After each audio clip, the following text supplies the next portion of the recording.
We are going to look at the contribution of Nelson Mandela to the liberation of South Africa. I can say you cannot talk about South Africa's struggle for freedom and you leave out the name Nelson Mandela. Very good man. So we need to understand the contribution of Nelson Mandela to the struggle for freedom. So we are saying Nelson Mandela was born in 1918 in Umtata village in Thembuland. With the connections to the Thembu royal family, he attended education at Fort Hare College, graduating with a Bachelor of Arts degree, and he studied law as a part-time student at the University of Witwatersrand. He later started a law firm with Oliver Tambo in Johannesburg. So what was the role played by Nelson Mandela to the liberation of South Africa? Number one, Mandela formed the African National Congress Youth League and became its Secretary General. We believe that the youth were very important if the struggle was to succeed. So Nelson Mandela formed the African National Congress Youth League, which youth league mobilized other people to join the struggle, which finally led to the liberation of South Africa. Another one, he made contacts with the people of different races.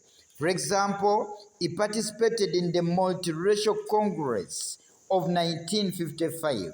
We believe by this time he made contacts with the people of different races. He knew that there is no way South Africa was going to get freedom without people from different races. So he made contacts with other groups of people, which later helped South Africa to get its independence. We are like saying he played a leading role in organizing the 1952 Defiance Campaign. What happened in the Defiance Campaign? This was a campaign where Nelson and others said, we are not going to buy from the shops of the whites. I can tell you this was a strategy to isolate the whites. In this kind of arrangement, when the whites were isolated, they were put on pressure, and finally, they gave independence to South Africa. We are like saying it demanded radical action against the racist regime. For example, the use of boycotts and strikes. We believe by this time it demanded radical action against the racist regime. In this kind of arrangement, it was Nelson Mandela who demanded radical action against the racist regime. For example, the use of boycotts, strikes. There is no way the British were going to give independence to the people of South Africa without radical action. That's why through strikes, boycotts, finally, pressure was put on the whites and South Africa had to get its independence.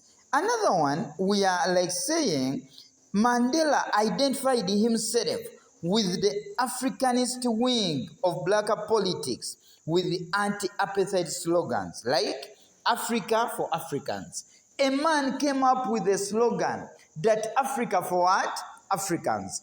This was done to make Africans believe that no one is going to help you in the liberation struggle. The Africans had to understand the benefits of the struggle through the words of Nelson Mandela. That's why they joined. Then, the imprisonment of Mandela and other nationalists in 1964 led to strong opposition to apartheid. I can say Nelson Mandela was imprisoned with other what? Nationalists. When Nelson Mandela was in prison, of course, 1963, when he was in prison with other nationalists who later also were in prison in 1964, it is this that made the people of South Africa to join the struggle. Because the more these people were imprisoned, the more the Africans in South Africa started hating the whites, and finally they joined the struggle. They joined the great groups, political parties like ANC, and later South Africa had to get its independence. Another one, we are like saying Mandela abandoned his legal practice to join the liberation struggle in 1956. The man abandoned his legal what? Practice. At one time, he was a great lawyer in town, but he abandoned his job as a great lawyer, and by this time, he went in the struggle. This was a kind of sacrifice. And finally, South Africa had to get its independence. So you cannot talk about South Africa without the man Nelson Mandela.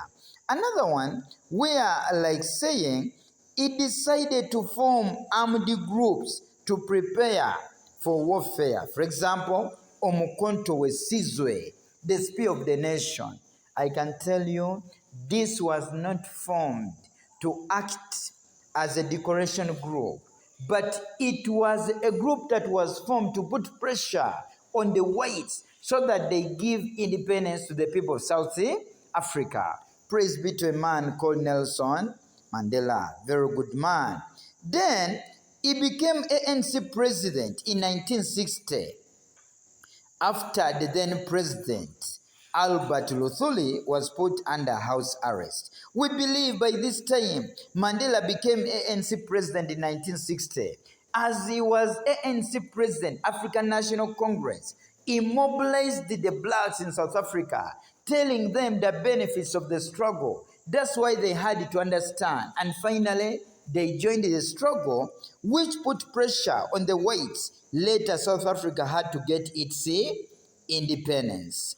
Another one, he demanded for reforms from the apartheid regimes. For example, he wrote a letter to apartheid president and parliament for reforms.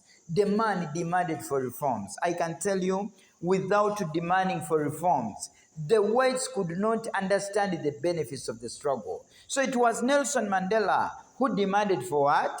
For reforms. When Nelson demanded for reforms, it is this that helped South Africa to get its what?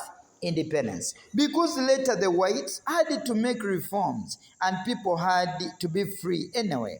Another one, he attended the Pan-African Congress in Ethiopia in 1962 and of course called on the participants to support the liberation struggle in South Africa.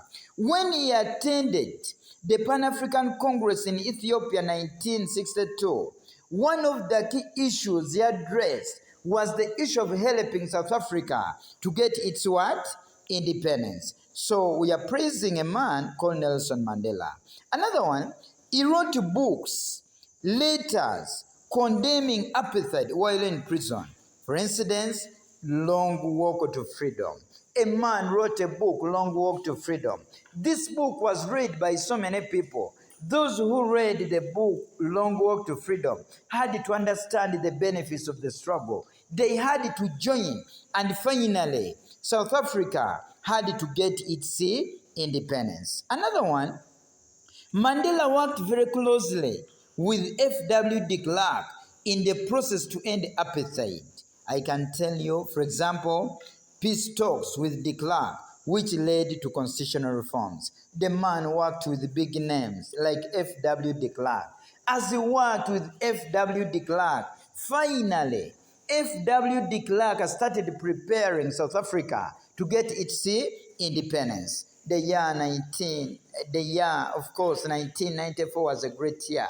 Because in that year, South Africa got its independence. Another one, he worked hard to reconcile